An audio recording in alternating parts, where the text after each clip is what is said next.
Man, I'll see. We go live, and then he put his hand all over the camera. That's all good. Adjusting settings and whatnot. Come on, brother. What you doing, Want to make man? sure. I mean, I want to make sure I look right, hear right, sound right. That's Oh, all. you proper. You got Okay. that new camera. You got the new lens. You proper these days. You proper, ladies and gentlemen. That's See, I'm Montel Allen coming over up. there making sure that his left and his right side is looking good. That's the man right there, though. That's the man. Man, we just over here trying to live, trying to survive. What it do, folks? How you doing? Rich Vibes is here too. So we global now because Rich he's across the pond right now. Okay. So Okay. we is global. We on all the channels. You know how we do. Team No Sleep, Social Impact of Sport. What is today? It's the day before Valentine's Day. Hopefully, you got your significant other something. Hopefully, you got your daughter something. If you got daughters, And show us a little love too. Show us a little well, love too. there you go. I wasn't gonna say anything about that. There you Let's go. see. You could tell he's using his iPhone over there showing reactions. He playing. Seniors in the building. What it do?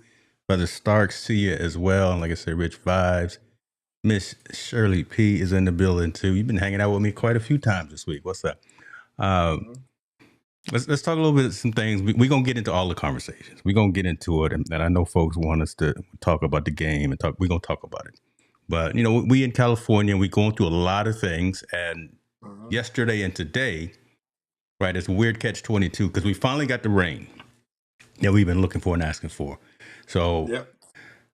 it's crazy up here, look, man. The Lord is talking. Yeah. Because Yeah. I got things flying all over the place, and I worry more about the Southern Cal. How you doing? Because you got things are burnt We down and landslides, things of that nature. yeah, we're good. I mean, it's now landslide watch, right? Because all Mm. the ash and the pile up and all that good stuff. That's going to be the problem now. That cleanup more so than anything. And then there's nothing to block the rain, right? So it's just coming down in waves all over that. Where you usually have houses there or buildings that were kind of deflected and it has to work itself around. Hmm. So I mean, man, it's just another day, another dollar in Southern California, man. Man, It's just be always something. safe. Be safe Yeah, out there, that's brother. what we Out there can in do. these Yeah. streets. Uh, Sunday, there was a game on. Yes. I'm not sure what sport you watch. I'm not if you football, soccer, whatever. But a lot of folks tuned into the game.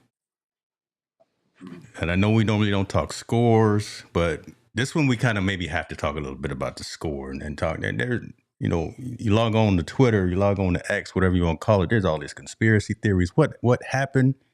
Uh, it was embarrassing for a minute.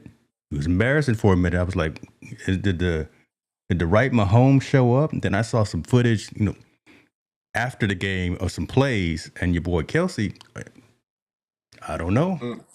Didn't look I, like he was all in. I'm not a I think conspiracy theorist, but talk to us. you Your know. I thoughts on the mean, I game? think people that's never played football or just Mm, from the outside looking in, they don't understand. Sometimes you have games like that, and sometimes you had those games at the wrong moments. mm, Nothing went right for the Chiefs. not a thing. Nothing. Nothing. Not a thing. So you can prepare all you want and do everything, but when nothing goes right, it just doesn't go right, and you just like, well, at one point you just start to give in. It ain't going right. It's just messed up. All that conspiracy theorists and all that stuff. Now, don't get me wrong. I think people are humans. I think right? Calls may go a certain way because they like another certain person. They missed a call because they just missed it or whatnot. I don't think that was the case in this one. They just flat out got their behind whooped by somebody that wanted it more, was better prepared, and was ready to execute way more and way more hungry than they were. Yeah, Philly was hungry. that's it. That's it. Kansas They were City looked both. like They they, were they both thought they won the prepared. game already before they came in. They thought they That's won I'm the game saying. before they Yeah, even stepped right. through. They were both prepared, but my Yeah, goodness, the yeah, night before, everyone on the Eagles side was in before curfew, sleep, yeah, well yep. rested. Right. They Ready they, to they go. knew all the plays. So Dialed in, and I think it showed. It showed. I mean, the glaring part of the game was the Philadelphia Eagles defensive line dominated crazy, Kansas City offensive line. Like crazy. the thing, the part that people don't understand or not that don't really know X's and O's or really not really pitch the game. They were able to rush him and put him in pressure with 3 and 4 people. That means they were able to drop 7 to 8 people in coverage and still get pressure on him and put and sack him or make him do turnovers. On the other side of the coin, in order for Kansas City to get pressure on Hurts, they had to send 6 or 7 people. Mm-hmm. So if we're gonna talk about anything, it's the offensive line of Kansas City was so horrible, or Philadelphia's defensive line is just that great. I'm And gonna I'm go gonna with the tell you right defensive now, line. if a defensive line dominates any offensive line in any game, the team with the defensive line, that defensive line is gonna win 9 times out of 10. There is no way you're gonna be able to overcome getting sacked 6 or 7 times in one game, throwing 2 picks, and being pressured on every play. You're not gonna You do can't it. do it. You're gonna lose 40-22. You're gonna lose that game, and they lost it in the first quarter, and they knew it. They knew it was over in the Yeah. first quarter. They couldn't do nothing. There was no adjustments to be made. And, listen, I see everybody chiming in. We got a lot of Eagles fans in the building, and maybe the majority of the country or the football faithful just weren't rooting for the Chiefs. Because I think a lot of folks outside of the Kansas City bubble probably weren't rooting for a three-peat because it hasn't been done before. And was this team the one to be that dynasty? I don't know. I can speak for myself. I wanted Philly to win, Yeah, but I didn't think they could beat Kansas City, and definitely not beat them like the way they beat them. I thought the Mahomes magic was still going to be there. yeah. He was still going to be able to do some things. Philly just put that all to rest, and I mean, hats off to them. There's no doubt in my mind they have the best defensive line in all of football. That defensive line was just, man. I'm gonna say this: the demeanor of a Jalen Hurts before the game, after the game, during the game, press conferences, whatever, just too cool. Professional. Too cool, right? Just didn't get high, didn't get low, didn't get anything. He was just, we going out here to go. We here to play the game. Remember when we were talking about the face of NFL, right? The face of the NFL? Yeah. Jalen Hurts is the epitome of what the face of the NFL should look like, especially for African American men. They want him to be clean cut, well spoken, well groomed, well articulate, very thoughtful of what he does, very, very, very smart in executing everything he does. That's the person they want to win. Yeah. He'll throw them Omega Sci-Fi. He'll throw them Hawks up too every now and then, and folks will probably try to figure out what's going on. But Jalen Hurts is the truth, man. That is the guy, that you want. I don't know, on the logo or like you said, the representative of the game. I'm surprised you ain't talking about his story. Everything he's had to over, because you love a story. I do. Well, we getting into it. Don't put the cart before. Which story are you talking about? Because I got a few stories. I'm talking about the story, just everything he's had to overcome. Remember Alabama, when he was at Alabama and they brought in when he got kicked out the game. Yeah, he got kicked out the game, and then he had to go to Oklahoma, and he went to Oklahoma to still play. He went into the NFL. They said he couldn't play quarterback. They said he had to be a receiver. So he couldn't pass. Receiver. Yeah. And he went to the team the one team that believed in him being a quarterback. And now we're talking, 6 years later, he's a Super Bowl champion. He's got great stories. There's a lot of them, and read up on him and all the stuff. So I had my dad and my in-laws here watching the game with me and my wife, and so we were talking about some of those things, some of the stories, and how Jalen Hurts, his whole team, all woman management team, from his PR, from his management, from his agents, all that. So that's dope. Yep. Right. And never is out of character. Like, kind of like I said, never gets too high, never gets too low. Very on point, very on key with his messaging. So that's dope. But again, I like all the stories. So I like the story of DeAndre Hopkins wearing his dad's mink jacket because he told his dad, because his dad passed away when he was real young, I'm gonna wear this mink coat either when I get married or to the Super Bowl. He had a couple of catches that didn't really work out for him, so I like that story. The Kelsey brothers story, because I know Jason and what's the other brother name? Was it Travis? Yep. Whatever they did, right? One of them played for the Eagles, and now his brothers are. So that's a weird story too, as well. So there was a lot of underlying things going on, but I think Hurts and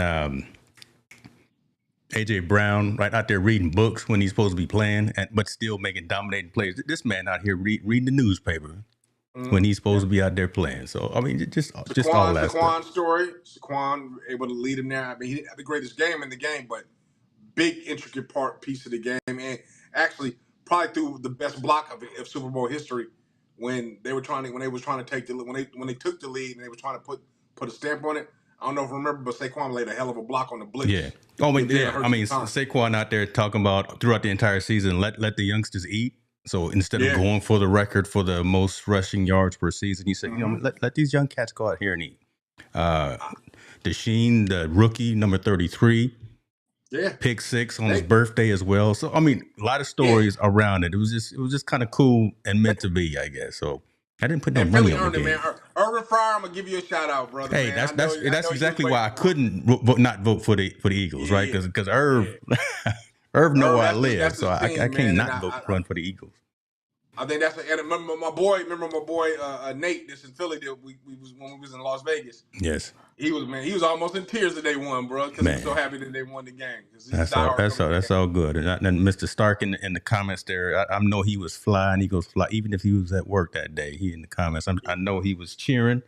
Okay, halftime show. The real story. Woo! Let's go ahead and get focused, boy. K-Dot came out there. Let me ask you. Let's ask the audience as well. We got a gang of folks watching on multiple channels. Talk to us about your thoughts of the halftime show. Just the pageantry of the halftime show, because it's a mini concert for one, right? So you got to go through all that for that 16 minutes of getting all that set up. And we've already seen K-Dot out there before with some other folks, but this time it was just him, supposedly. Your thoughts? I want to hear your side first. All right. So let me talk about where it ranks in all the all-time performances. Okay. You want to do that? Okay. Yeah. I think K Dots is in the top 10, not in the top 5. Just by if you because just competing with the Michael Jacksons and the Princes and everybody and the Dre's in the world. It wasn't that kind of excitement, but he had the number one message he delivered in his performance. He exploited the number one message. And he did it with the president of the United States there, which is also, you guys gotta, that's kind of another subliminal. I mean, the shots he threw at Drake, the flag, he had the dancers in, and he had, if you notice, he had some of them just standing there, and then the other ones interlocked, kind of sinking in the middle where he's standing in the middle. Just real powerful message. How he's not one. He wants to stand for solidarity, which our country's kind of in shambles right now with that part. Mm-hmm. And then on the second, the last is music. K-Dot has really good music. Kendrick Lamar, he's not my favorite rapper, but he's definitely a rapper I like to listen to. Yeah. Definitely get some insight from. He's very thought-provoking in his lyrics. Very thought-provoking. And I thought when he brought SZA up, that was dope. That was hot. That was hot. Dope. Yeah, that listen, shouts out to SZA. That's actually my daughter's favorite artist. And he let her go for it. It wasn't like she was singing a hook. He let her go for a verse or two in her performance and putting her out there.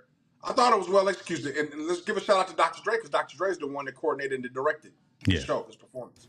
So Dre did a great job. They got Kendrick's message apart, and then he did his thing. West Coast all day. All day. Nothing Kendrick Lamar does is by accident. No. Every move, every look at the camera. Say Drake. Right. Every smiling at the camera. Every single piece of that. What? I wasn't feeling the bell bottoms though. I wasn't feeling those. I'm not. Okay, but I saw a story that those bell bottoms have sold out since then. They're $1,200 retail. Yep. But I wouldn't buy them, and you ain't getting you them bell bottoms and them old school sneakers that he got. I don't know if they've sold out, but they were a not so popular release of those Nikes or whatever they were. But folks have found them. But yeah, they were $1,200 bell bottoms, man. Hey man, the power of K-Dot, brother. I'm not fighting the machine. I'm just telling you what I thought about the machine. Next time you and I connect, you're gonna be in some bell bottoms. I do wish he would have brought some New Orleans flavor to the show. I really do. I can see why he didn't and where he didn't. I wish he would have though. Just for my own personal, I guess for me. No, me too. Because I was texting with my son, and I was saying, man, I'm still holding on to hope that Wayne is gonna come out. I'm like, man, he's gonna come out from one of these guitars. I mean, from one of these back rooms or something. So I thought that was happening.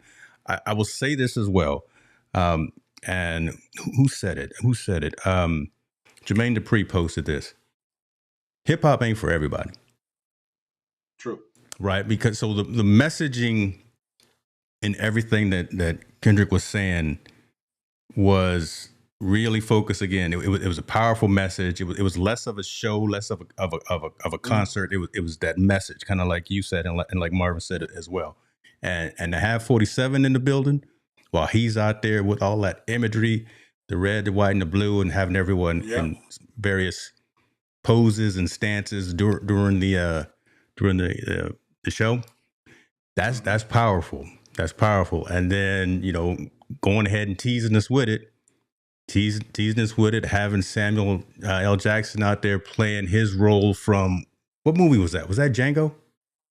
Well, no, I mean, don't say that. He wasn't Django, man. He was playing the Black Uncle Sam, but I feel what you said. Yeah, but Samuel L. Jackson played the house Negro. On Django.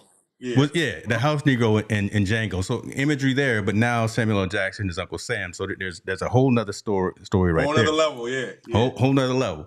But then, like I said, to tease us with They Not Like Us, and then to look right in the camera, say Drake, then the go ahead and have two of Drake's exes on stage with him. Because Drake dated SZA and Serena. And when Serena Williams came out there and started Seawalk, she slapped everybody in the mouth. She slapped Wimbledon in the mouth. She getting a little heat for that. And I think other folks who have a different perception of her as well. I don't like Stephen A. Smith. I've told you this before. Stephen A. Smith said on his show that he would divorce his wife for doing something like that. If he was married, he said if that was his wife, he would divorce his wife. That's out of the mouth of Stephen A. Smith. I don't like that. And me, I would say, why would he do that? For one, he don't. You got to understand where she's from. She's from Compton. Yes, she is from Compton. She's from his neighborhood. They all grew up together in the same, maybe not the same exact circle, but they grew up around the same surroundings. Two things. She's one, that's her friend. Yes, she's gonna step on stage for her. And two, regardless of Stephen A. Smith, whether he likes or not, she just reinvented herself and introduced herself to a whole nother level of crowds and level of people by just doing that. And as far as sea-walking, if you're gonna complain, Justin Bieber tried to sea-walk on stage. So don't try to be like it's a derogatory dance or anything like that. It might have been different. I would have probably had a different opinion if she was up there twerking. That might have been a different thing. Yeah. But she wasn't. She was up there sea-walking, doing her thing, throwing a jab at Drake as well, and throwing a jab like you said at Wimbledon. Think about this too. She was, and I didn't mean to interrupt you, but she was throwing a jab at Wimbledon as well because she had on a tennis outfit. Yes. Because again, she caught so much flack many years ago when she did that after her win. She's out there in the tennis uniform or tennis outfit, and she's doing the exact same thing and got however many hundreds of millions of people watching the game and watching the show. As many people that was hating her at Wimbledon, she got twice as many in here loving her for doing that on stage at the Super Bowl. Crazy. And everybody was tweeting. Everybody tweeted out. Everybody's like, was that Serena Williams? So she just introduced herself and reinvented herself in that. I mean, but back to Kendrick Lamar's performance, I think, like I said, I thought Usher's was a better entertaining performance. Yeah. I thought, obviously Prince's was entertaining. Dre's was more entertaining, but message and powerful message, Kendrick Lamar's probably at the right time. Powerful message he sent out there. At the right time. Subliminal, like you said, subliminal messages he sent out. And not to mention, he had the whole, everybody watching saying A minor. Oh my God. Drake, he had the necklace on.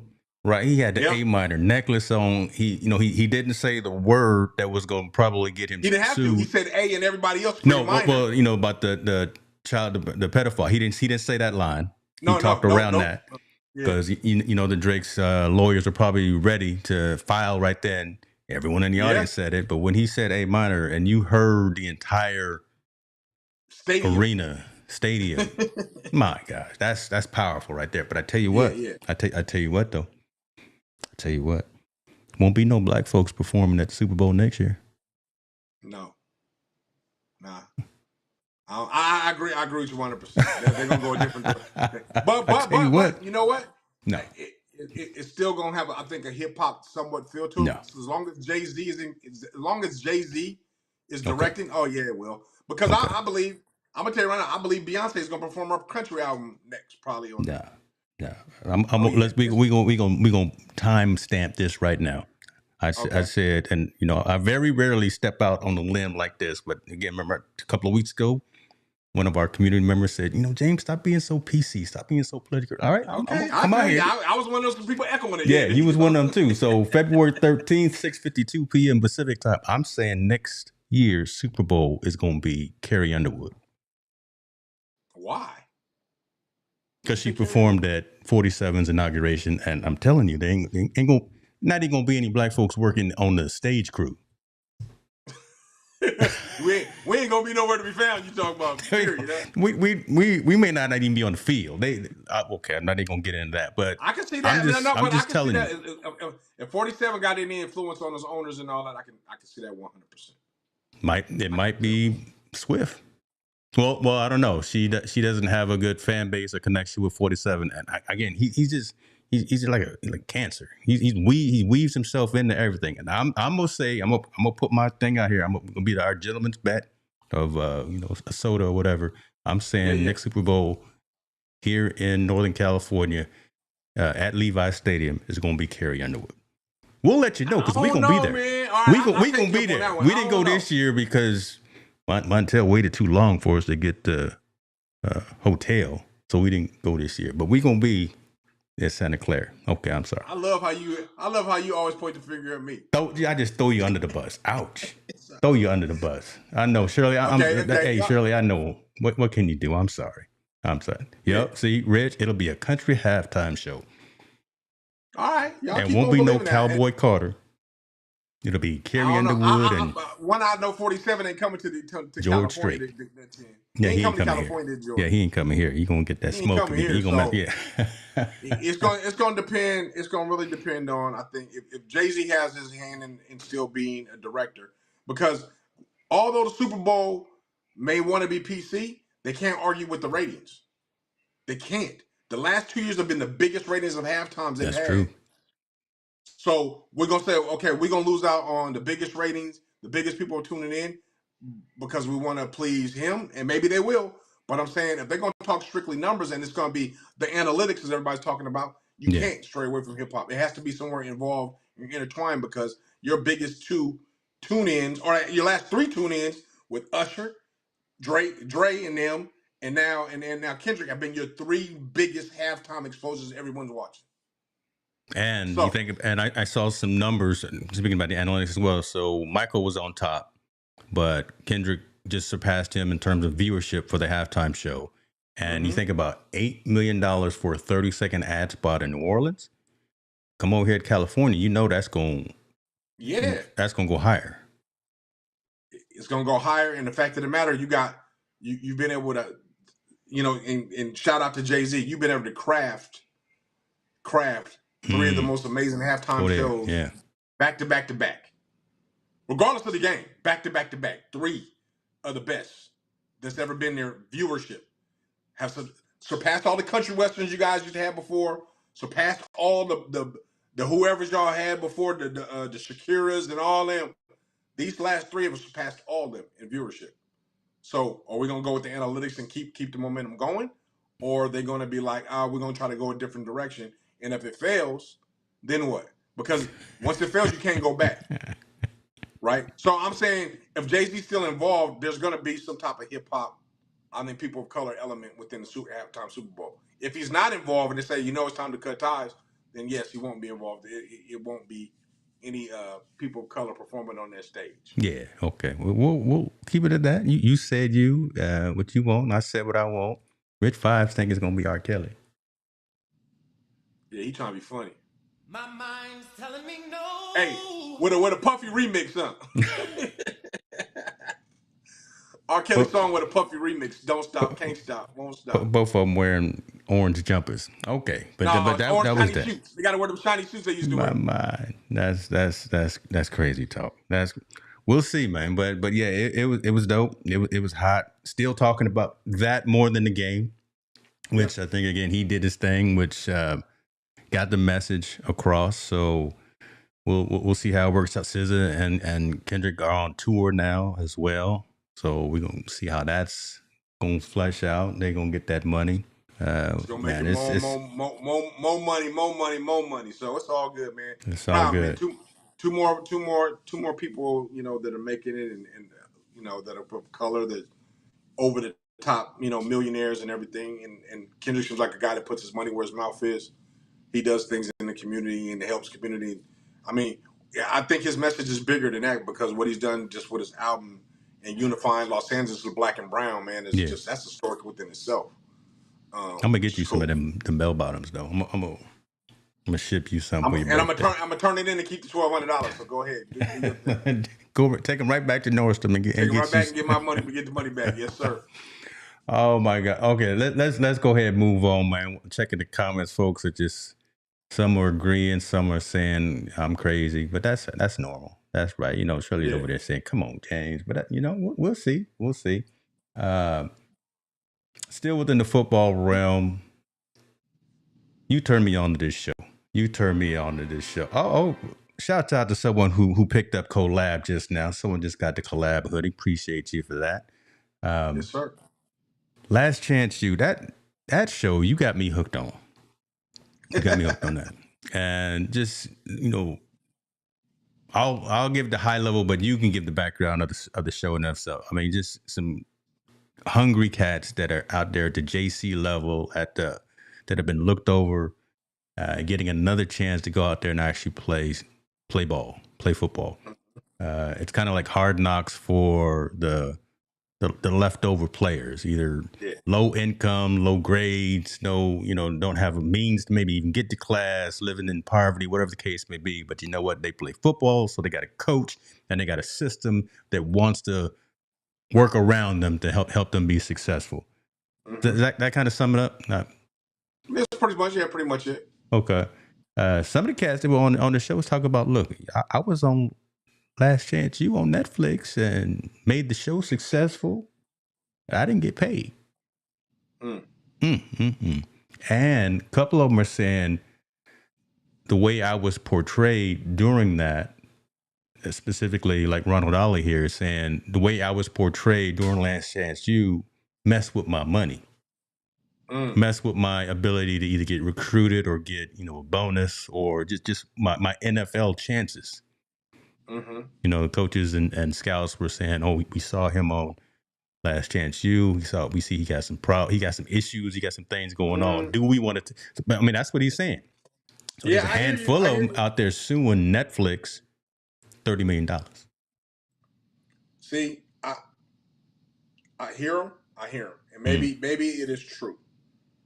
But you weren't saying that 10 years ago when you were on the show. That's exactly And what it was, too. It was a you, whole 10 you were years ago. yeah, 10 years ago when you were doing the show, and then that show, just the flip side, like you said, baby, he's saying it's hurt his chances. It might have actually helped his chances, because maybe nobody would have ever saw him ever if he wasn't on the show and wasn't playing. So I don't know. I have a big problem with that. Now, if Netflix didn't pay him, Netflix needs to pay him, because the show was a massive hit. Like, those people should be able to get paid. But also, in that same retrospect, if they were, like I said, if they were exploited, like Netflix didn't give me anything, just say you're gonna get a chance to be on TV, and we're not gonna do nothing with it, and you make all this million now, and then Netflix makes all these millions off of it, then I think they deserve a piece of the pie. But don't go and say, hey, the show used me where I didn't get recruited or help my chances of football. No, your talent or your academia didn't get to you where you were at. That's why you were in the JC on the show, put in that situation to do what you got to do. And if I remember, Ronald Ali got a chance with the Raiders, so he made it to the NFL. So he got a chance. Now, whether he made it or not, that's on him. That doesn't have anything to do with the show. Show didn't have anything to do with you trying out. Show didn't have nothing to do with you doing on the field. Show didn't have anything to do with your success or lack of success.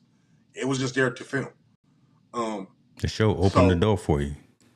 yeah. And Ronald Ali, your character, you may say it may have did something bad, but you weren't portrayed as a bad guy on the show, if I remember correctly. And if I remember also correctly, the NFL got full of guys with way worse demeanors and attitudes that are on public display, and they're still playing the league besides you. So I think it becomes more of a talent issue than it does because of you being on the show. But again, if you were exploited and they didn't give you any money, I do believe you deserve a piece of the pie. I don't know if you're gonna get $30 million worth. I think you should get something. But this always comes when people they start to see this kind of like when they're broke, right? Yes. The ones that are successful don't say anything. Oh yeah, cool. The show was great for me. Coach Jason Brown, which we met at the arena game when he was with Eric Weddle. We met him. He ain't complaining about it. He's been able to launch his success and have a successful podcast and doing the things he's doing. I don't necessarily agree with everything he say, but he's made it successful out of it. He's not complaining about it. And now all of a sudden, a bunch of kids that are no longer playing football no more, no longer have an opportunity to play football no more. 10 years now later. They want to revisit something that happened 10 years later and says, you know what, we're gonna sue you guys. I don't know, man. This country's so sue hungry. Everybody's trying to take from somebody else and all these other good things. I think they could have settled this out of the media and said, we need to come up with some type of settlement because you guys exploited us. I heard and leave that. it at that and move on.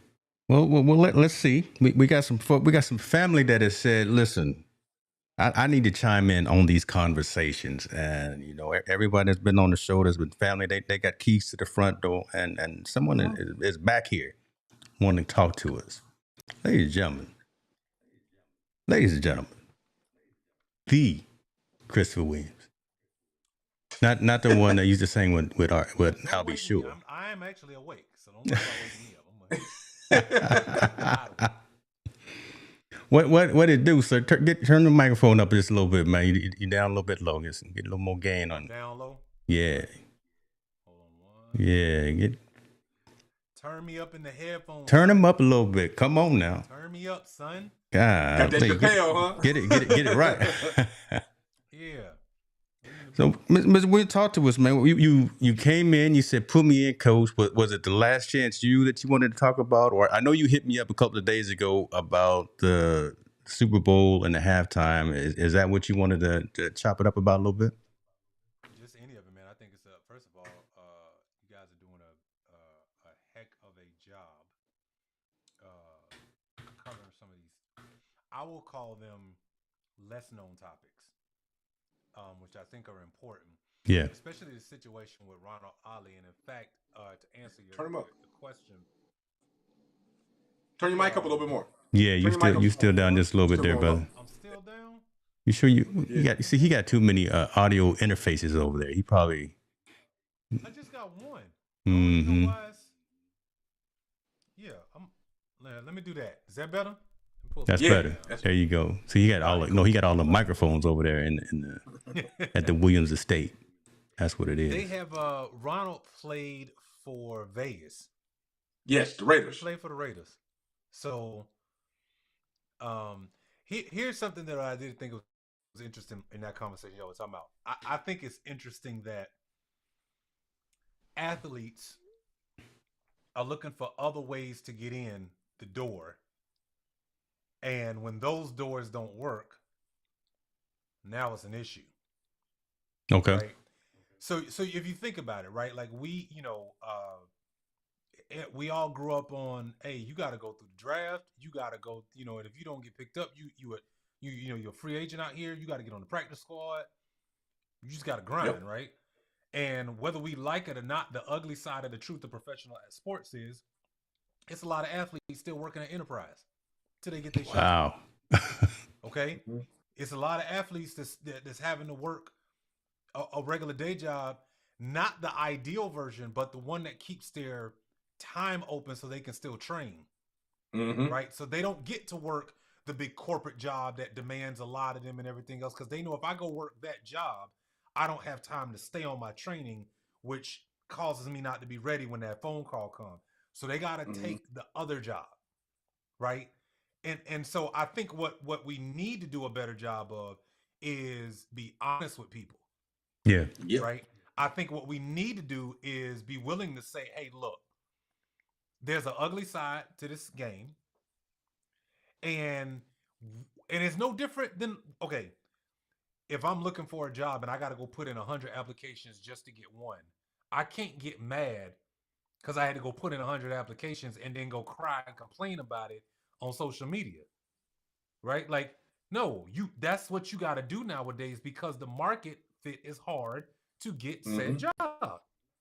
In corporate America, that's what it is, right? Mm-hmm. So I think athletes, unfortunately, that don't automatically make it fall to the reality of what everyday normal people go through. Wow. Oh, I think Okay. that, They're the yeah. ones that Oh, have the issue. It's not everyday Americans. We like, well, toughen up, kid. You mm-hmm. didn't make it. Oh I tell you well.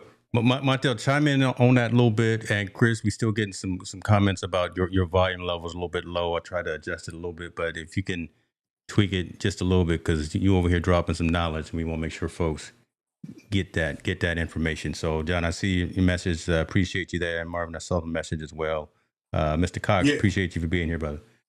Um, I think you're right. Transparency and honesty is something that's missing out of all these conversations when it comes to these young men. Like I said, Ali, when you told me Ron Ali, and he's kind of the face of this, or at least he's the face in this story, mm-hmm. that's bringing up this $30 million lawsuit. It's like that's not the issue. Netflix wasn't the issue. Like I said, if you were exploiting, they didn't give you guys no money. Yeah, you get your few dollars in. They should be able to pay some because they millions off of it. But the fact that but you brought in the other aspect of it hurt my draft choices or it hurt my recruiting process. I beg to differ on that one. I really do beg to differ on that one because you went to a Division I school, you made it to the league, you just weren't able to sustain yourself in the league. And now it shows me that now that you're out of the league and your money either is gone or running low, you didn't turn onto the part that I need to sue. And that's how it goes. The people that are left out or that are broke now, they want to sue. Everybody wants to get a piece of the pie. I think one, you should have a lot more knowledgeable before you signed the contract when you went there to see if I was going to get residuals on the back end That's or how much I actually was part actually of the getting. story right there. Again, not paying Yeah, attention, and again, that's on them for either not having the right lawyers, not actually reading it, just being flashed with the contract with Netflix, and not understanding the where they're crossing T's and dotting I's. That's part of this conversation here as well. yeah. They definitely got to be able to get their paperwork right and get that legal stuff right before they sign the contract. And then two, once you did sign the bad contract, like I said, why didn't you realize this 10 years ago? Why wasn't you realizing when you was going through the grind, like, Yeah, oh no, man, I didn't really get yeah. no money. I need to address them and figure out what's going on. Why are we revisiting this now 10 to 12 years later when the show was already gone, been a success and all this other things and all these replays and now I'm broke. Now I'm gonna go after him. You know what I'm saying? That doesn't look right. It doesn't look right and it doesn't feel right. I think one, keep it out of the limelight because it doesn't need to be in the limelight. And then two, why don't you go to the Netflix people and go to them and say, hey, we need to revisit this. You guys have made this X Y amount of dollars on here. We never really got paid for it. Is there a way you can include us in, or can we get a settlement done and move on from this? You now black eyeing the show Yeah, almost prevents us from having another last chance that's what I was shoot going to ask. Right? Do you with this think it's ever going to lawsuit. happen again? Because now No, they're I going to wouldn't if I'm run away Netflix. If scared I from know it. I'm gonna get sued for $30 million, well, My God. hell no, I'm not gonna have no Yeah. more show. I can't do it no more. I can't afford to put that in there. And I think the guys that were on Last Chance You all didn't. If they felt they got exploited. That's a different thing. I don't think they got exploited. I thought it put them in a different light for them to get the avenues and the doors opens that they have. If I'm on the show for 6 weeks, I guarantee you, after that 6 weeks, guess what? I'm going to tour colleges to speak to colleges and talk to them about the experience and what's going on to make me some more money. You're going to After handle that, your if business. I You're have going to to, handle your business. I'll write me a book. After that, I'm going to appear on podcasts telling them what's the real deal behind the scenes and what's really going on. If you want to hustle and make your money, there's a way to make your money. I just don't think putting a black eye on the show and suing is the right thing, especially in this case. It doesn't seem right. We're waiting too long after the statute of the fact that it was released that you didn't get anything, and I'm pretty sure his financial situation ain't as great as he thought it was going to be. My goodness. And that's where we at. Ollie, don't come around here if because we're gonna put you to the carpet. And it says to make matters worse, a few of the plaintiffs, and this is what we already talked about. A few of the plaintiffs also say that they were wrongly portrayed in a villainous manner on the show, which Ollie stated in the docs eventually affected his employment in the NFL. No, Lies, I don't think that's true. lies. Mr. How can Williams, you be a talk to villain us. on the Raiders? So I'll be honest. I've never seen the show. I will go watch it now that you. Oh man, you got to check it out, man. Netflix. I will say this. In an athlete's defense, I think one of we're at a crossroads when it comes to the professional athlete. And the one thing I will say, if Ali ever saw this, once James becomes big as Miss Oprah and he's sitting across from her, and then everybody's Next looking year. at the archives, I want this 2026. on record. But the one thing that I would say to Ali is that your talent is one thing, your business is another. Yep. And the third piece you got to know is that no one is responsible for your brand but you. Because they don't really care about your personal story. And I think the reason why professional athletes are at a crossroads is because athletes now get to control their brand much more than they ever have before. Mm-hmm. Yes, sir. An athlete doesn't need Ohio State on the back of their jersey. Wow. They don't need Alabama. They don't need Texas. They don't need. What's happened is now it's kind of shifting. Oh no, Texas need the athlete. Mm-hmm. Alabama needs the athlete, right? UNC needs the athlete. And so while that's a good thing, there's going to be unintended consequences. Part of the consequence is if you're not read up on what that really truly means and how to license your name and image, if you don't understand what that means hey, I'm gonna tell you made a good point. If you don't know how to hustle, then guess what? They will use whatever they want to, and when you're done, they'll be already moved on to the next person, because you have to remember, like, and I try to always see the other side, right? Like if I'm Netflix, the moment I signed an ink for a content piece, I'm off to the next thing. Mm-hmm. I gotta keep the train rolling, right? Yep. Like if you look at the amount of money they spend just on getting content, it's a lot of money, right? Now, it's almost like gambling though. Content is hit or miss. Yeah. Yep. Right? Content, yeah, you could put it out today and it might take 6 years before it picks up and all of a sudden it just explodes, right? Like everything is not a hit as soon as it comes out. So content is a big gamble. So yes, they invest a ton of money in different content. If you weren't smart enough when you were standing there to make sure that your message is what you wanted to make sure was out there every time a camera was on you, that's not Netflix's job. That's not the director's job. That's not the people who are behind the camera's job. You should have been like, hey, I want to make sure this is said. Or when you're in front of the camera, you control that narrative. Take advantage of the situation. You got to take advantage of that situation. My thing is, the villains are usually the most popular and most successful in all those reality shows. So if you're saying they painted you as a villain, Ali, why didn't you take advantage of that? Because Mimi Leak's villain, most popular person on that whole show ever. You look at any of those other reality shows that the villain is the most popular, the one that everybody knows, the one everybody somehow has some type of connection with them and doing all these things. So the fact that you didn't capitalize off of that part of you being portrayed in that show that way afterwards is not Netflix's fault. It's not, and I don't think you have the right to sue Netflix because of that.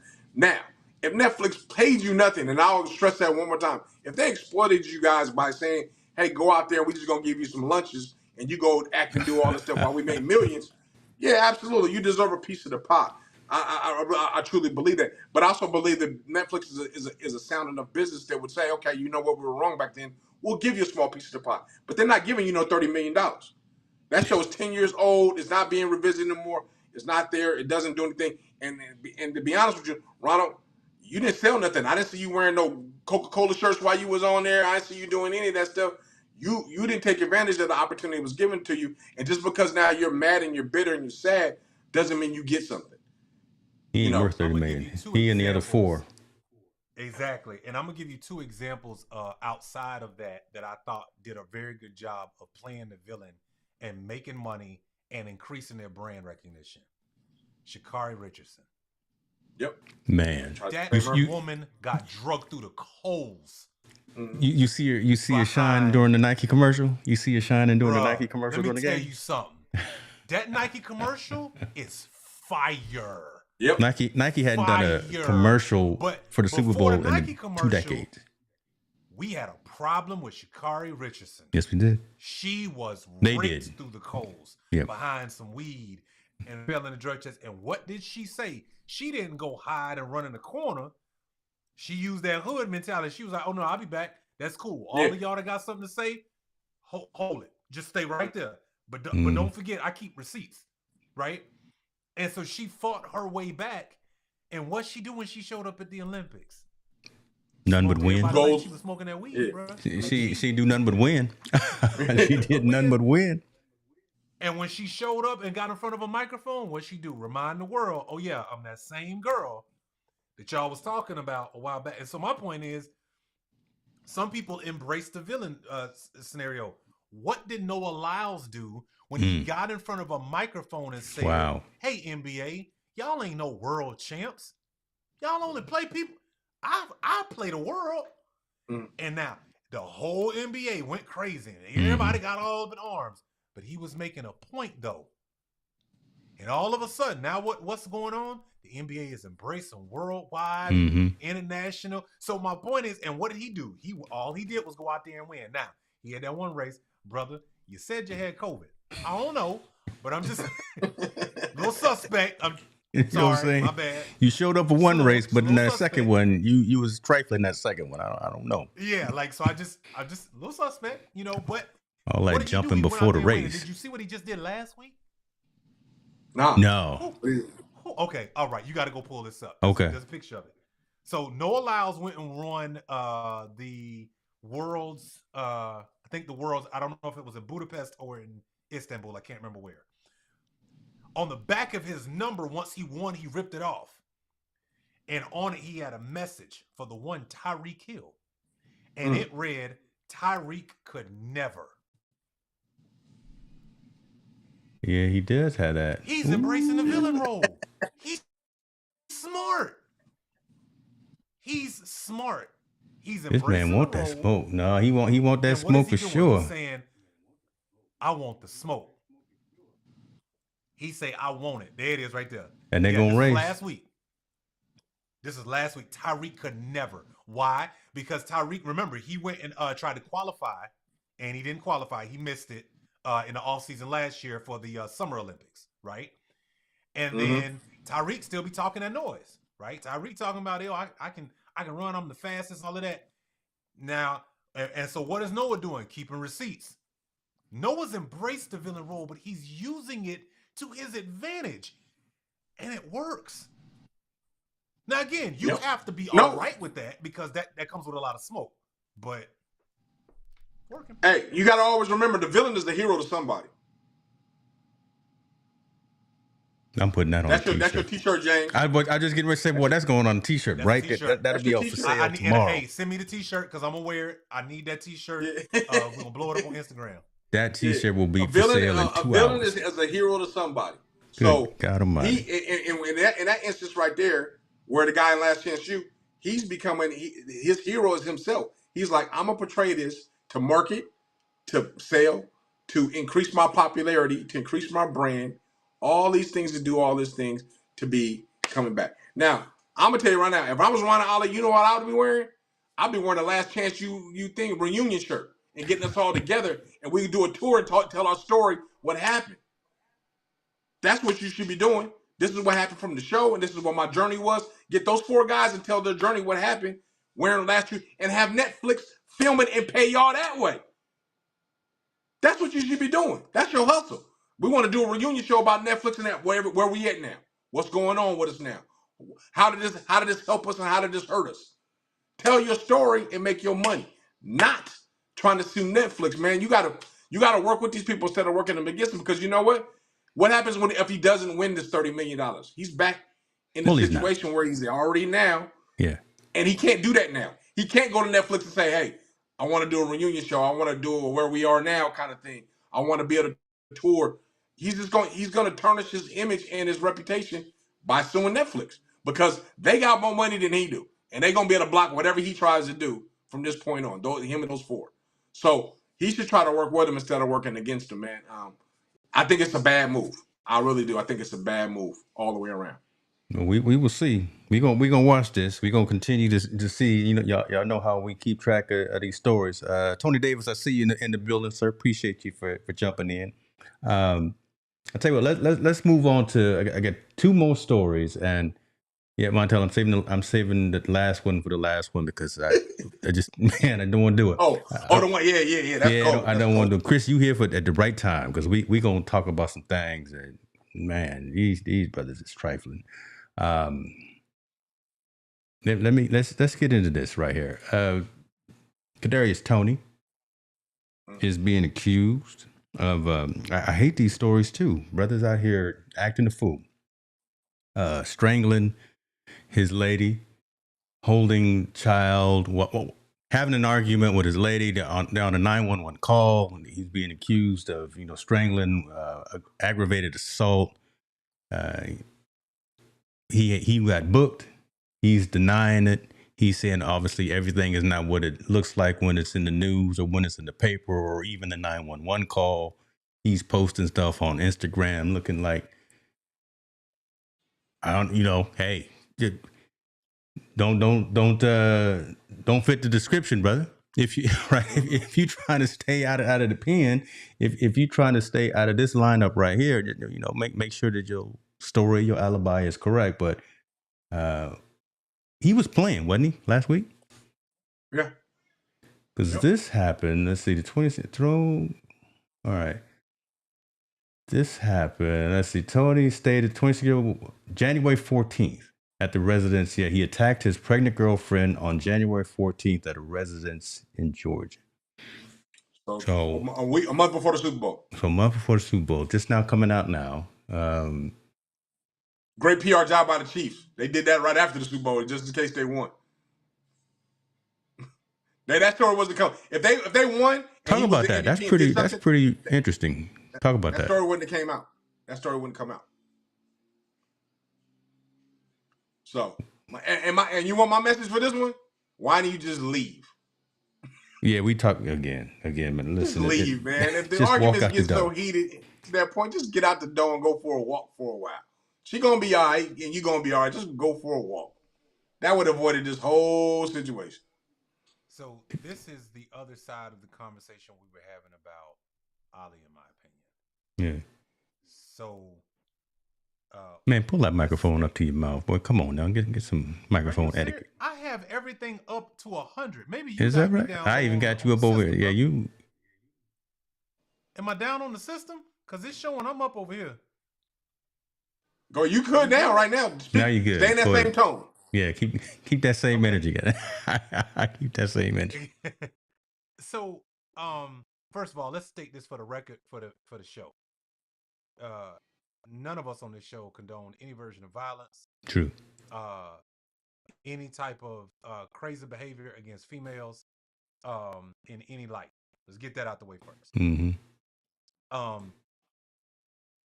This is the danger of downtime and boredom as an athlete. Because I think one of the things that this is always a reoccurring theme, if you notice, in the summer, right? When they got all the downtime. This is a reoccurring theme. And what I will say is my biggest concern is because it's such a violent sport, because for about a good 10 months out of the year, you get to be ultra aggressive. There's no off switch for the rest of the people around you that get impacted as a result. And so my biggest concern is what version? I don't know, because I'm not in the NFL. I don't have access to anybody. I mean, I could call some people and maybe ask, but I'm not there. But what version in the NFL is there around mental health for aggressiveness as men? I would say, and let me piggyback off that. I think there is some stuff there. I do believe you're right. It is hard to turn on and turn off that switch. I don't like the portrayal because the NFL does have 30 some odd percent of white Caucasian players. And you mean to tell me all of them have figured it out on how to turn it off and they don't have any acts of violence against their spouses? but yet every Okay, time so we turn you around, touching on something, there's a brother. picture of an African You touching on American doing something. it. Well, so The there's more optics shows there's the more stories of us than there are of them, right? Because we can think of by like far. Butker and he was out there doing some things. We see the stories, but you're right. The ratio is skewed, and we see more Tonys than we see Butkers. Well, Butker did he Oh, do? Yeah. I don't even know what happened to that dude, but I'm saying I find it very hard to believe every time there's a domestic violence in the NFL that it happens to be an African American player or coach. Where you, like I said, when you have a great abundance of Caucasian players, Latino players, and Polynesian players. So none of them, all of them figured out how to turn the on and off switch, but we can't. I find that very, very hard to believe. I think they let that optics go out. Now, as far as him is concerned, like you said, the mental health of that, I believe they have a mechanism doing it. I think the caveat is alcohol. Or if there's ever alcohol or something involved with the situation being heightened, and like you said, you do have that time off and you're in this aggressive mode. Why do they turn to the spouses or to their girlfriends? I don't quite know that part. I think people that abuse people, they abuse people that they're comfortable with. They don't abuse strangers. They don't abuse people outside their circle. They abuse people that they're comfortable with and around people. Those people that are there. So you got to think, if this person's been around you all this time, she knows your ups and downs, your mood swings, and all that. Obviously, he feels comfortable doing that. He felt comfortable being attacked, but I do believe alcohol is always a caveat that pushes that button. I did it with Richard Sherman. Has done it with a number of athletes. They get that out. They get that liquid courage in them. They get angry about something, and then that mechanism that you said, that on and off switch, is too hard to turn off. Yeah. I think when there's no alcohol involved, they can dim it. They can dim it. They can cool down, calm down, turn it off. But when that alcohol or them drugs get in their system, and you're getting those arguments, I think that's the caveat. That's the thing that they can't turn off. That's the mechanism that they don't want to load. And I love football, but a lot of football players are addicted to a lot of things because of pain, because of the mental stress, because of the mental things they're going, and the access they have to it. They have access to all those things for free. Drug, sex, and rock and roll, they have access to all that free. The professional athletes, they get it all. And depending on where you're at, you get it more than most. He's a Kansas City Chief. 2-time Super Bowl champion, just went to his third Super Bowl. The city is theirs. Whatever they want, they get. Yeah. Period. So I believe, like I said, I don't like the optics. I'm sorry the situation happened to the young female. I hope they figure it all out and get it all worked out. But the optics of this story, it keeps showing us that young African American males that play sports are abusive to women. This is And I one find that reason. very hard to believe. Yeah, this is why, and it's kind of not related, but kind of related, and this is just the way that my mind thinks. This is why I think there was so much pressure on Jalen Hurts, kind of like we talked earlier, Yeah. because if he's going to be the guy, right? Because it should be Lamar, but it's not. If he's going to be the guy that's going to represent this league, if he's going to be the LeBron James of this league, of this sport, he's still got to walk that line. He's got to be that very even kid. I'd never seen Jalen Hurts. I didn't even see him drinking any alcohol at the celebration. I saw him throwing and his team probably pouring told him something on don't do it. Saquon, right? Team I never said saw don't him do drink it. a beer. Hey, don't do it.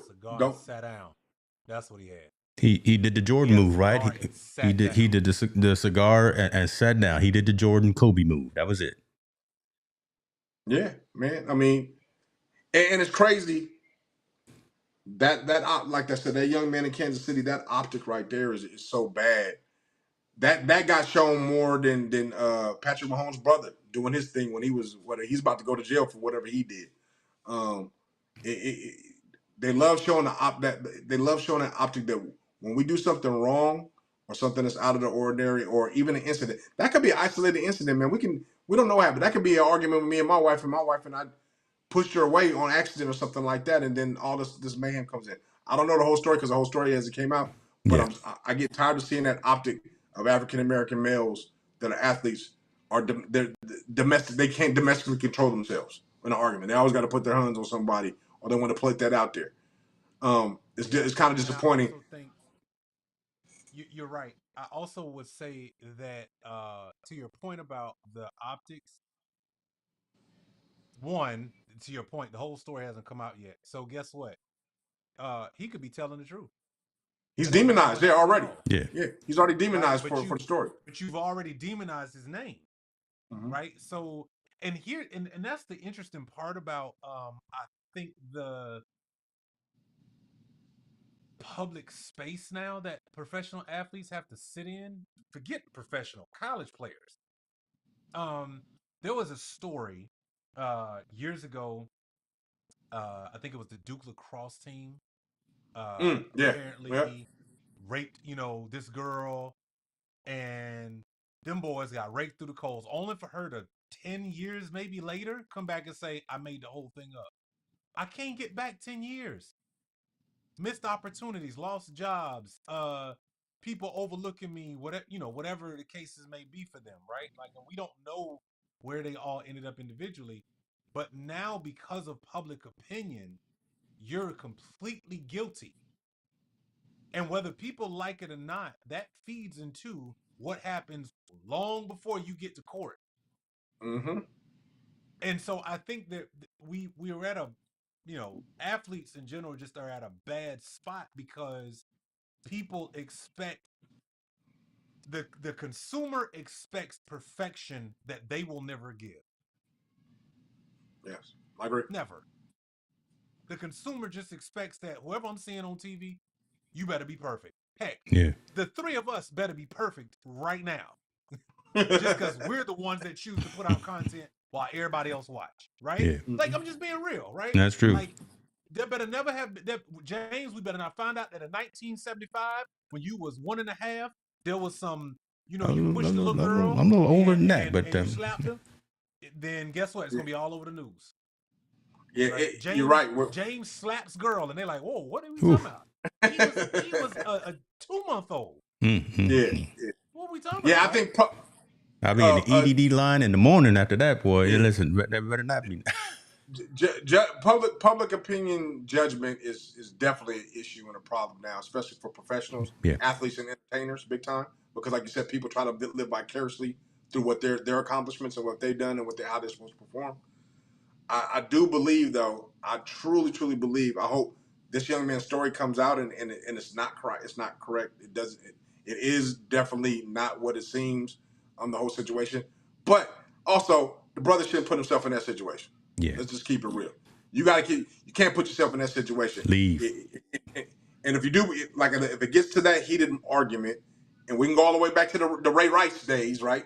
In the elevator, you gotta walk away from the situation, regardless of how crazy it is. You got to do a Jay-Z. Remember, Solange was beating on Jay-Z and punching him all in the face. She was tearing him up in the elevator. You got to put one of them on because you're in the public eye and scrutiny is going to come. You can't put yourself in that situation because you're going to be judged by millions instead of those 12. Yep. Social media, you're going to be judged by those millions instead of 12. So you got, and those millions is going to have a powerful impact on those 12. So you got to make sure you stay out of harm's way. 18, put that on a t-shirt as well. I was just saying, this man is dropping them today, boy. We're going to have some new merch in the store real soon, y'all. Real soon. I'm just keeping it real. Hold up. Breaking news. Okay, that line that just went across, I have a big problem with that. I'm sorry. Which one was that? How we going to scrap INSQ and Curry in a from the All-Star game? And All-Star is already bad. How you going again? Okay, look, man. Like, listen, and I'm a huge NBA. I am Mr. NBA all day long. I have a real problem with that. I don't know whose idea was to scrap that with an already bad product, but that is not a good look. Now, if she just basically said, "Nah, I'm cool. I don't want to do it," that's one thing. But they're saying that NBA dropped it. Mm-hmm. Here's the story. The NBA announced today that the 3-point shooting event, one of the highlights of last year's All-Star weekend, is not going to be part of the lineup here in San Francisco.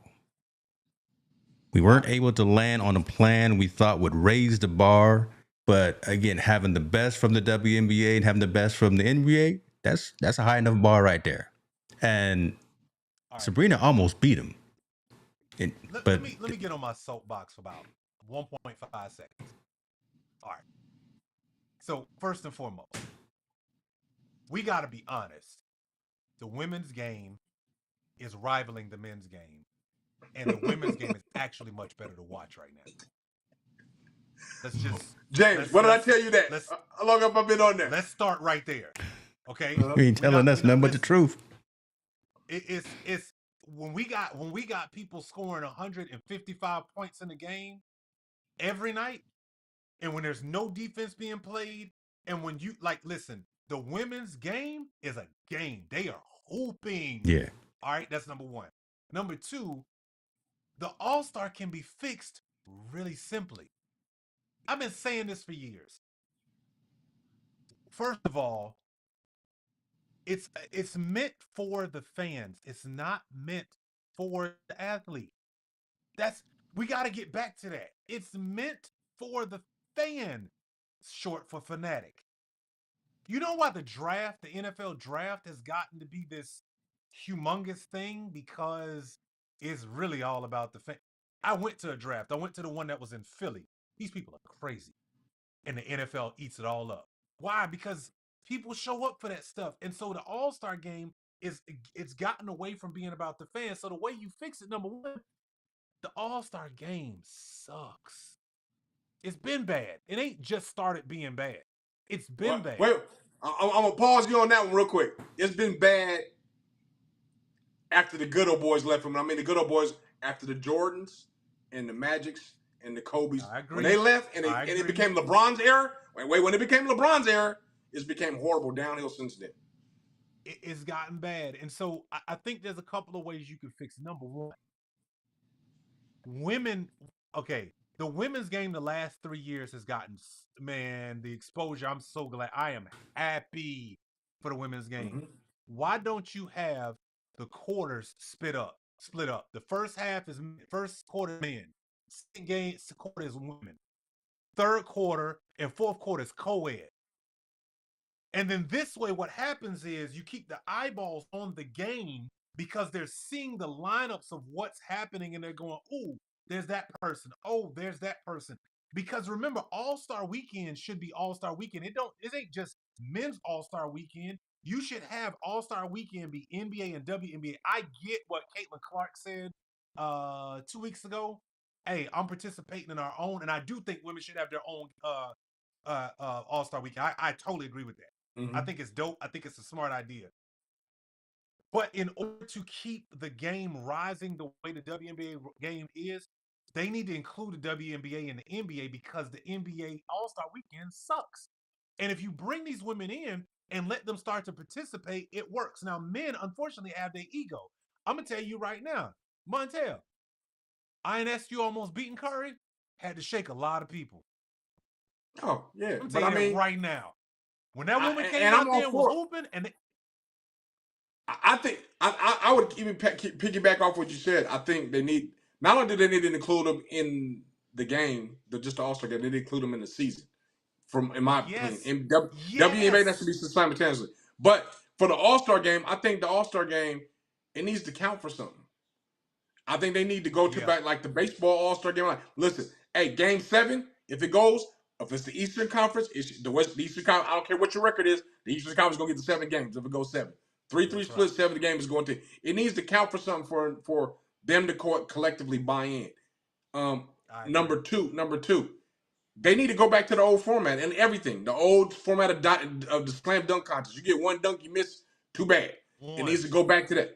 It needs to go back to the 3-point shooting range when one was on one side and the other was on the other side, and they got to compete that way. Around so we can see the split screen number. I think they need to go retro back and get back what they have, and then also have ambassadors of the game that's going to be doing it.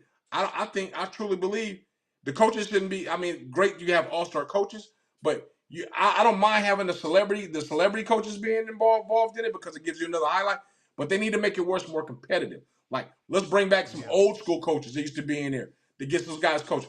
Let's get these guys a different kind of branding. I think the NBA has gotten so far ahead of themselves, they've lost themselves. They lost themselves because there is no competitiveness in this whole thing. And me personally, if it was me, I would be like, you know what? I'd have whoever the top seniors in college or the top guys coming out of college, you guys are gonna open up for a game, and then we'll go through the G League versus our rising stars. So all the G League All Stars will go against the rising stars or the rookies that we have here, and then we'll go to our game, and our game means something. So the win, or by the way, the winner of the All Star game gets the advantage in the championship. So I don't care what the record is no more. If the East wins the All Star game, guess what? East get 4 games, y'all get 3. Y'all opening up in the East Coast no matter what. Y'all open up in the West Coast representative. Like, make the game count for something. And if it counts like that, I guarantee you'll get a competitive game and guys will ball out. They sure would. And here's the part, because you took the words right out of my mouth. The G League is great. We just can't see it. And so, and the problem that the NBA has is you got a pipeline that you ain't using. You skip the G League and go overseas. So you forget about the dudes that are homegrown, and guess what? They hungry. You seen these G Leaguers the last couple years mess around and get a shot, and they go ham in the NBA. They on a 10-day contract and lose their mind. They're hungry. But the NBA doesn't do a good job of telling that narrative, telling that story. And shout out to the G League president, because he's been doing a phenomenal job of making sure they have somewhat of a spotlight. Again, you have to. I love the NBA, so I pay it attention a lot more than the average person would. But there's a lot going on, and I'm glad. I will tell you this: I am glad, and it needs to stay that way. I'm glad Bronny is playing in the G League, because number one, he needs to skill set wise, but number two, it brings a light to these hungry dudes out. Like, it's people in the G League, man. Give them a 10-day and watch what's gonna happen. Somebody gonna have to move a seat. Tell you that right now, because they ain't gonna let that opportunity go, right? And the last thing, I think the NBA, if they were smart, I was a commissioner. I'd be like, we're gonna expand in the next 3 years, 4 cities or 2 cities. Guess what? The All-Star game is gonna be in that city we're gonna expand to. Y'all come out and show out. That's what we about to do. Cincinnati, we coming to you. Seattle, we coming to you. You show us what y'all got. Y'all really excited about. Make this All-Star game, this All-Star weekend rememberable, so we can make sure this is where we're gonna stake our plan. Like, I love you have it in the traditional cities in the Bay Area and New York and all that. But if they're gonna expand and create those markets, have the event at that emerging market to say, hey, we here, San Diego, show us what you got for us to bring an NBA team here. Wow. And put your money where your mouth is. They need to move summer ball around. Yeah, they got to get more creative, man, in what they're doing. I just think they've gotten so far ahead of themselves. They haven't done anything. They've already go put a team in Vegas. They just waiting to do that one. Vegas is getting their team. Now, where the other team is going to go? Is it going to go Seattle? Cool. Let's go have an All-Star game in Seattle. We're going to have it in Seattle. This is going to be the next spot where we're going to put our flag in there. Let's rock with it.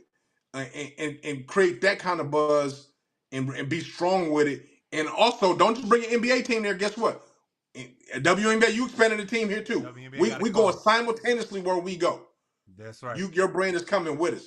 I think if they ever show solidarity like that and go like that, the league's going to be strong. And I think that's why the league is suffering right now. No defense. People aren't excited about anything. There's nothing really exciting about the All-Star game no more. And they're not doing this. And now you're going to take the most competitive event that you had, the 3-point contest between her and Steph, and now you scrap it in Steph's hometown?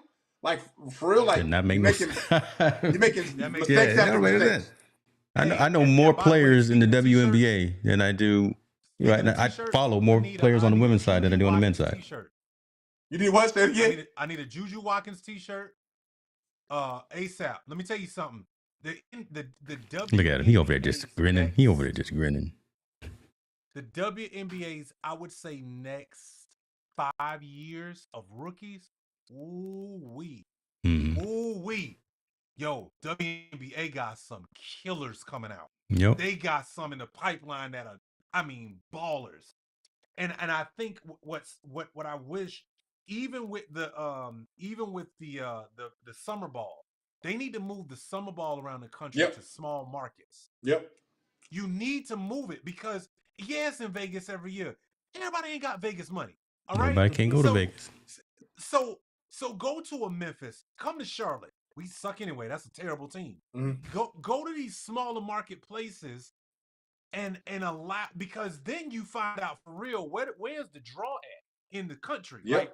Like Go to Iowa. I don't care, but like go to these smaller markets where you can see stuff and realize, wait a second, we got a groundswell of people that are like serious ball crazy around here. Like, why haven't you gone back to Chicago? Do you realize how many ballers sitting in Chicago? You know how many? And then But here's the other thing that they should do. They need to open up the opportunity in summer ball how and one created the culture movement, the way people looked at ball. Look, I get it. Everybody ain't gonna make it to the NBA. But you know what? If you took your behind to Rucker Park, oh, you better be able to hoop.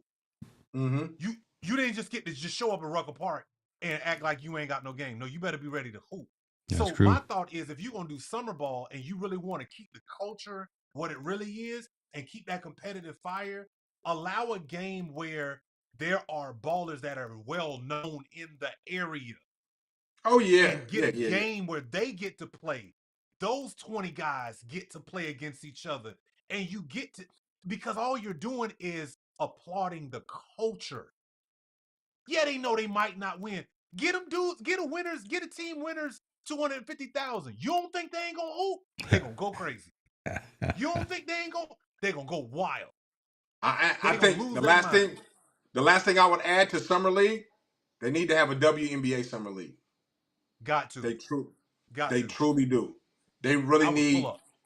They need to have a WNBA summer league where we can see all these young women that are either in the development leagues, that are overseas, that are high school, that are coming up in the ranks, and we get to watch them play the same type of summer league ball that the guys are playing. Even if it's simultaneous with the league going on, they need to have a summer league where that is in those smaller markets, developing that buzz, getting that notoriety, letting those shoe deals come into play. Because now we can see the next Juju Watkins coming up. That's an 8th grader, 9th grader that's going to be playing with these grown women and balling like, man, she about to be the one coming through these ranks. And it just publicizes the game. So I hope that comes to life as well. That's gonna happen. That's gonna happen. That's what's up. Silver, but I saw that story, man. Yeah, that's all right. I'm gonna send a clip to Adam.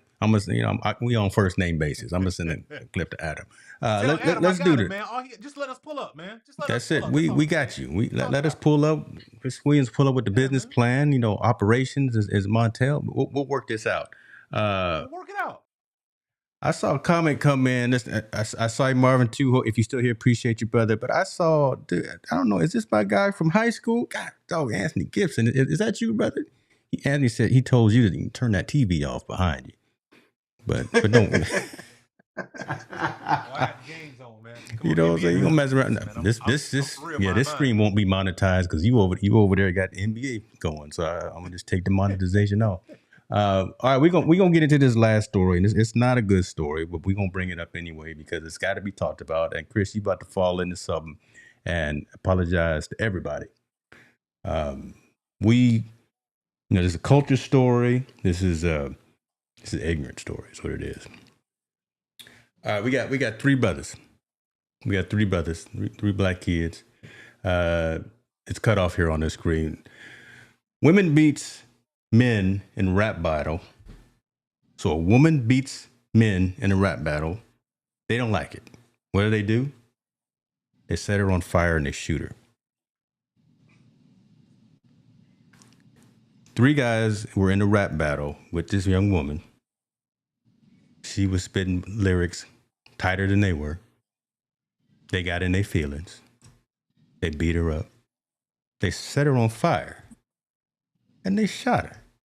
Wait, they beat her up. They raped her. Oh, I didn't say that. Yeah, if I didn't say that. But they beat her up. They raped her, set her on fire, and shot her. These cats right here. 3 young brothers in a rap battle. I got to keep saying it, right? Because it doesn't even sound right coming out your mouth that this is what happened. This just don't make sense. So what's going on, man? So what's going on in the world, man? What's going on? This is when we talk on Saturdays about these real type of issues, and I brought the story to you when I saw it, and I was like, I can't believe this. This needs to be addressed. Where are we at in our state of mind as young black men that would drive you to do something like this? Like, where is this thought up in your Sodomizing process? with the handguns. Sodomizing with handguns and setting her Yeah, on fire. like where we at, man? Like, sister, where these are kids in our neighborhoods. These are kids that we see walking on the street when we drive through the neighborhoods. These are kids that we know that we see that are in high schools or just graduated from high school. Young minds, young men, and the fact you want to take out that kind of violence on somebody over, especially over something as small as minor as a rap battle. Um, we're in a state of emergency, fellas, for real. Mm-hmm. John, and I would say all of that was involved. Alcohol, drugs, jealousy, embarrassment. I mean, right. Again, they're out there rapping. They think that they can beat it, and she spits harder than they do. So it's that liquid courage that we talked about again. That maybe there was some weed. I'm making assumptions. I haven't read some of the background of the story. Wait a minute, possessing cocaine and possessing a misdemeanor amount of marijuana. There it is. Brother, but cocaine and marijuana have been around for 30,000 years, and brothers has been losing the women, and they never thought about shooting her, raping her, beating her, and setting her on fire. This is a mindset shift. This isn't drugs. Drugs have already been there. Alcohol's always been there. This shift in mind, I'm where glad there's no statute of limitations because this happened a number of years ago. But as you can see right there. But man, don't even put him in the jail. Don't even put him in the jail. don't waste taxpayer money. Don't put him in the jail. Put him. Find a hole somewhere. And I'm usually forgiving the brothers because I don't think a person should be judged what they do at 16, 17 years old for the rest of their life. I think there's always some chance depending on, especially the crime. But when you do a heinous act like that and all three of you are involved, that is not the drugs and alcohol only. There is a mindset that is set into you that you're the reason why you're doing something demonic as that. And I'm sorry. If I'm that young lady's parent, I want you thrown. I don't even want you going to jail. I want you to be executed. And I'm not a person that believes violence over violence, but an eye for eye, in this case of matter, deserves it. I'm sorry. That's just the way I feel. I mean, you kill a woman over a rap battle.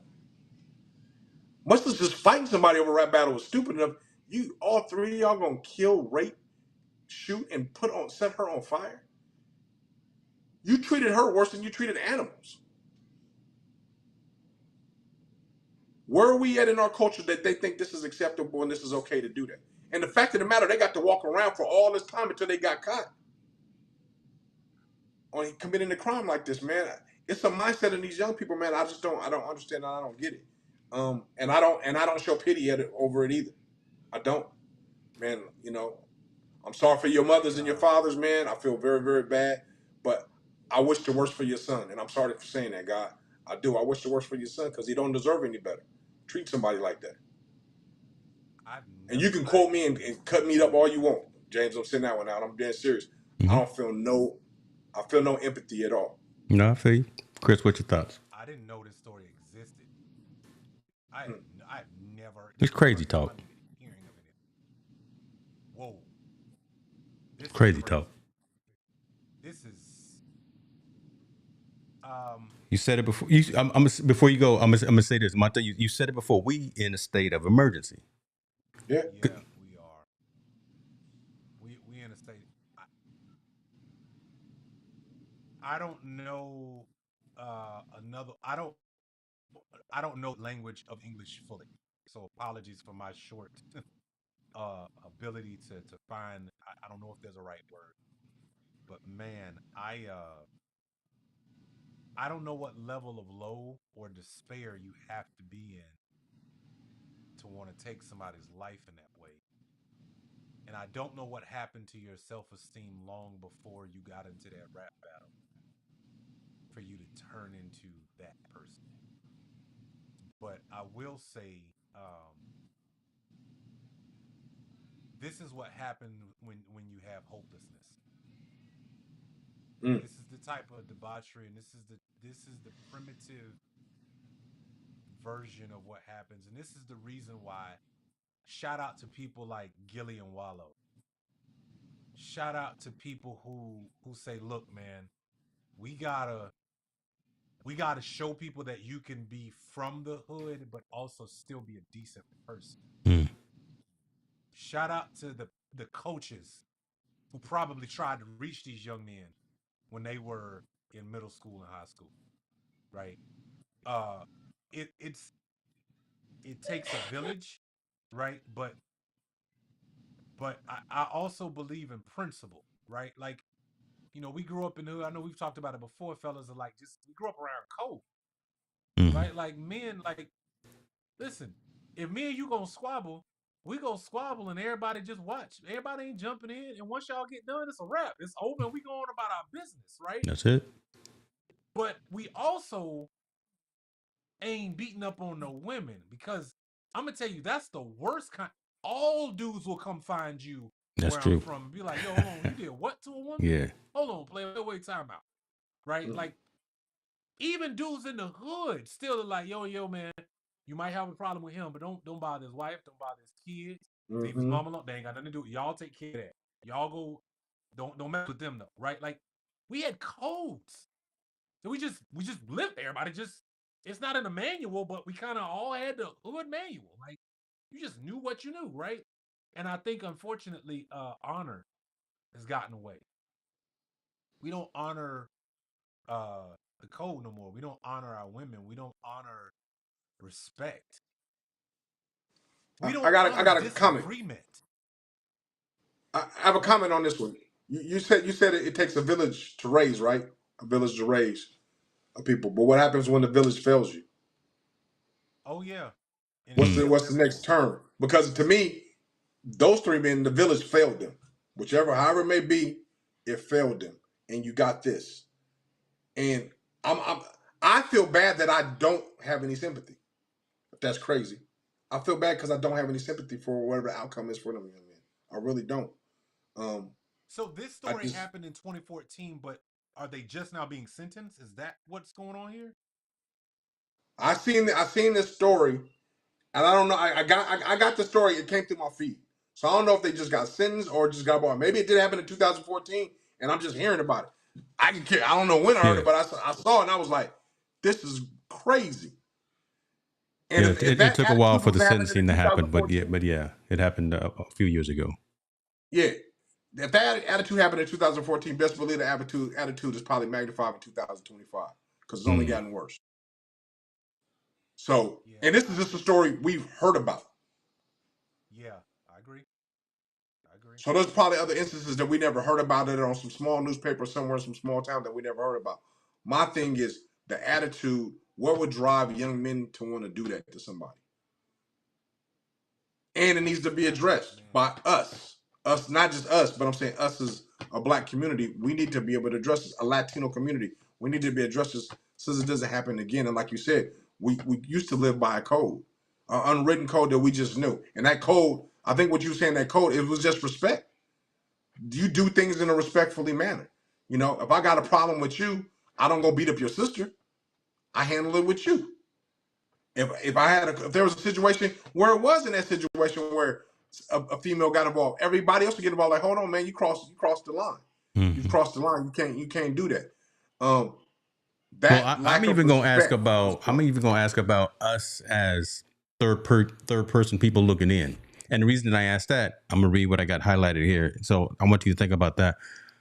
Though the assault occurred in an open field where passersby should have noticed, nobody sees anything. So how did this happen? It happened just as the victim testified. They ordered the woman stripped naked in the cold night air, forced her to give them oral sex, repeatedly sodomized her with handguns, and raped her. They attacked her like a pack of animals. So outside, yeah, it's night, a time or whatever the case, but outside, open field, people walking by. Oh, that don't look right. I know we want to stay out. We don't want to get in the business. We don't want to get caught up in it. That had nothing to do with me. But call somebody. Call the police. Call the fire department. Call somebody. What do we say? See something, say something. That kind of thing. I'm But just I'm wondering saying about us as well as a society. Why we? no. But I hear you on that one. But where's the other homeboy that I know they said something to? Why wasn't he Yeah. squabbling up with them? Why Yeah. would If my homeboy told me they did some shit like that, it's Yeah. it's over. It's on. Yeah. Not only I'm whooping your ass, but I'm calling the police. Yeah. Yeah. Because So I can where's only that homeboy? imagine. Where's that cousin? Yeah. Huh? Go ahead, Yeah, sorry. like somebody found out that they did that night. And so the fact that there were people who were probably around who, for whatever reason, right? Whatever, I don't, we don't know. We weren't there, but um, I hate to hear that story, man, because that's I think that's kind of the what we call it, like that's the skeletons in the closet that don't nobody want to talk about, of the underbelly of where things are sometimes in America. And we can't turn a blind eye to this stuff. We can't No, act that's like what I'm it saying. don't Yeah. exist. And we can't act like, oh, that's just a one-off scenario. No, that's just the one that got caught and reported. Because the body got picked up of the ones that aren't Mm-hmm. reported, is my point. Right. And so I just, man, I hate to hear that, man, because we you know, I have two boys, right? And I try to ensure one, that they see the way I treat their mother, that they see how I treat other women, and they also know I can become the Incredible Red Hulk if I see them do something crazy that goes against the code that I'm from, right? Like I don't, and they're not those kind of kids, but it's just like I wouldn't. And what's crazy is I got friends who got little ones, right? And I've had friends where they got a younger sister and an older brother. He could push her the wrong way. Daddy ready to run him through a wall, not for any Mm-hmm. reason, but to help him understand you don't do that to a woman. I don't care. Exactly. Mm-hmm. It doesn't matter, right? Like instilling that behavior of like, this ain't something we do. I don't care how you feel. 2 years old, 12, 22. We just don't care. Like there's no Mm-hmm. answer. There's no version of that, right? And so I just, man, or whatever, I don't know, whatever they were suffering from, uh man, that's a bad scenario, man. That's a tough one, right? So So, I mean, the action item, tough. the onus, we all need to do better. We need to keep looking out for it. Are we our brother's keeper? Yes, we are.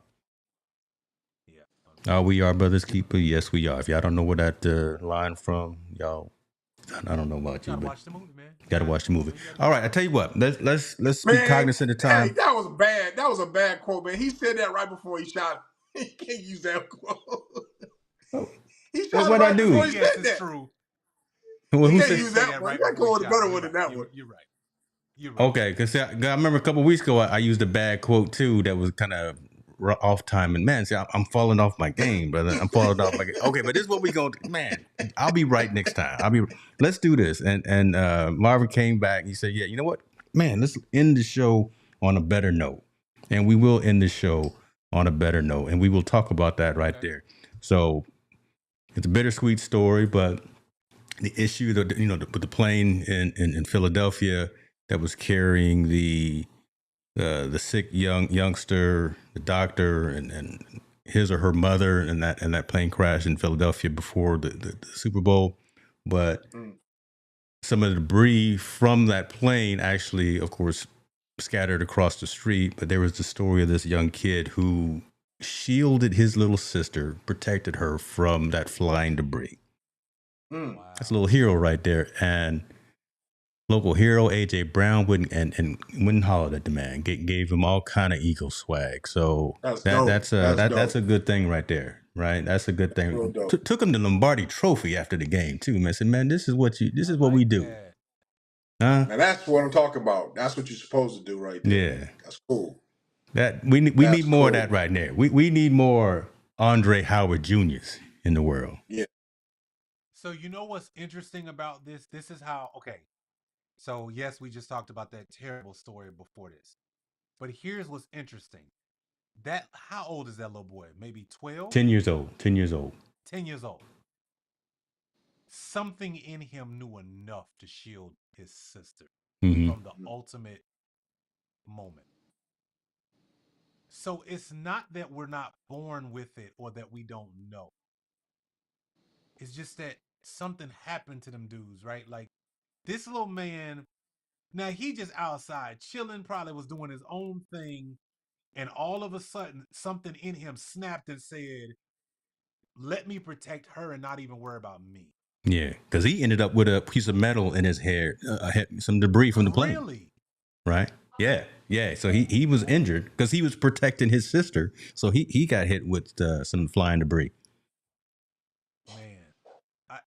So yeah, it's in us, man. We're all born with that thing of protection. We're all. This story proves it. This man wasn't even. He didn't think, "Let me run away." He's like, "Nah, my little sister." Let me protect my family, right? Yeah, like it's in him, right? Yes, I can say shout out to mom and dad, right, for their upbringing, but I can also say like that's just a version that's like in you, man. Like remember? Okay, y'all remember growing? All right, if you grew up in the hood, Yeah. you would fight in your own house. You fight your brothers and sisters. That would always happen. But if you walked outside and the neighbors across the street wanted to fight your brother, oh no. We fight, we chill. You ain't doing that. But then guess what? It goes even bigger. If somebody from the neighborhood fought somebody in your neighborhood from another neighborhood, we all going as a neighborhood. We like, oh, hold on, time out, player. The East Side boys ain't messing around, right? Like but that's how it worked, right? Like the sense of belonging is what I'm getting at. You felt good because you belonged to your household, number one. You belong to your street, number two. You belong to your neighborhood, number three. Then you belong to your school, and then you belong to your team, and that sense of belonging is what helped you understand the underlying foundation of we got to protect each other. Yeah. Right? It don't matter where we at. If team no sleep and we all at a venue and something break out, we protecting team no sleep. Yes, sir. Yes, sir. Hootie hoo. Look at him. He over there setting he over there setting off fireworks. Boy, go ahead. Oh, that's crazy. Like we're protecting the team, right? Because the first thing when we look up after it's all over is like, yo, James good, Montel good. Okay, cool. All right. Not saying that we ain't worried about nobody else, but your brain automatically goes to who my people, right? Like, so I'm just saying, like, I think that sense of belonging is what keeps the debase away, right? The hopelessness away. I don't have to live for anything away because I know I belong to somebody somewhere I identify with, my community. So I think it's just, shout out to that young man. That's it right there, boy. That's what we listen. I'm gonna say this. And now I remember what I said last time because I think it was about this story right here. And I said I'm gonna bring this plane in. And again, yes, man. I got to come up. I know, Chris. Come on, man. God, the boy, something ain't right. The boy can't get right. Team No Sleep, social impact of sport. This is what we talk about. Nobody else is hitting the airways with these kind of stories. Props to everyone else that's out there doing something. I mean, a lot of folks are doing podcasts now. A lot of folks are doing video. A lot of folks are talking about something. I like, Chris, what you and your wife are doing because that's a nice niche. I mean, y'all got something going right there. But I mean, some of the and I'm not going to name anybody in particular, but the larger ones that are out there just talking about nothing and not giving any substance. Somebody, if y'all are finding value in the content that's coming out of Team No Sleep, the social impact of sport, tell somebody and come hang out with us on Thursday night, 6:30 p.m. Pacific time. Montel, take us home. Oh man, definitely. Everybody, man, please check up on your loved ones, make sure they're okay, and say them prayers at night. But again, always start getting comfortable having uncomfortable conversations because that's how we learn. That's how we do. Montel and James, bringing the heat. Team No Sleep with champions meet. We're on the mic, taking over the game. No time for rest, no screaming for fame. Talking sports, breaking it down from the court to the field. All around town, we stay up all night, grinding on the mic, bringing news, real stories on the fly. Montel's got the stats, James got the flow. Together we're two and ready to blow. From NBA to NFL and the MLB.